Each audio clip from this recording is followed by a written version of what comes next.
Let's talk about feeling overwhelmed. There can be many reasons why someone feels overwhelmed.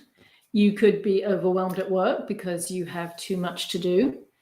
This is very common as companies downsize and expect their remaining employees to do the jobs of two or more people. Or it could be that you have projects that need to be completed by a certain deadline and you're worried that you won't be able to do it. You may be in a job that you don't enjoy, making it difficult to go into work each day, which can easily become overwhelming. If you have your own business, you may feel overwhelmed with too much work or with trying to find clients, hire the right employees, or make enough income. You could feel overwhelmed in a relationship or with family obligations. Perhaps you're a caregiver for an elderly relative and you have to fit in their care and medical appointments with whatever is going on in your own life. You might feel overwhelmed with emotional pain and trauma you're carrying with you that hasn't been resolved and affects how you feel about yourself. You may be someone who deeply feels the emotions and pain of others, and that can become overwhelming. Or you might be someone who overthinks everything, which is exhausting. I know firsthand because that has been me. You can also feel overwhelmed because you have so much stuff and you want to be organized, but you just can't seem to achieve it. Or you may be overwhelmed because of ongoing health issues that you can't seem to resolve. There may even be a combination of these things going on for you, or you may just feel overwhelmed by life in general. Whatever the reason is that you feel in a state of overwhelm, I know it may seem like there's no way out. And perhaps you've searched for strategies or techniques to cope. Maybe they've worked a little bit and maybe they haven't. In order to overcome these feelings of overwhelm, there are a couple of things you need to know.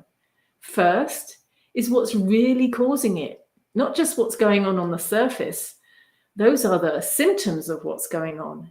It's important to dig a little deeper to identify the cause, and that's when you can let it go.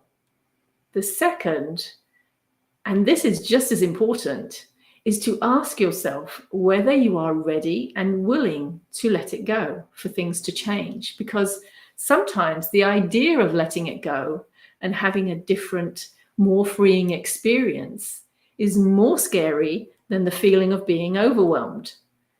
When that's all you know, you might feel there's too much pressure involved and the work is too hard to let it go. So you decide that tolerating it is the better option. If that's the case, it's really helpful to know, because you can become more overwhelmed in trying to find a solution that's not going to work because you're not really willing to let it go. It's possible even to be in denial about it. So you're feeling overwhelmed but don't want to admit that you are, because you think you should be able to handle everything and there's something wrong with you if you can't. If you are feeling overwhelmed and you'd really like to do something about it, then I invite you to join me next Wednesday, July 26th at 4 p.m. Pacific for a webinar on overcoming overwhelm, where we will dive into this and I'll give you some specific guidance to help with whatever your situation is. I promise that this will help to relieve the pressure, not add to it. If you are truly tired of feeling overwhelmed and you're serious about wanting to overcome that, join me for this webinar.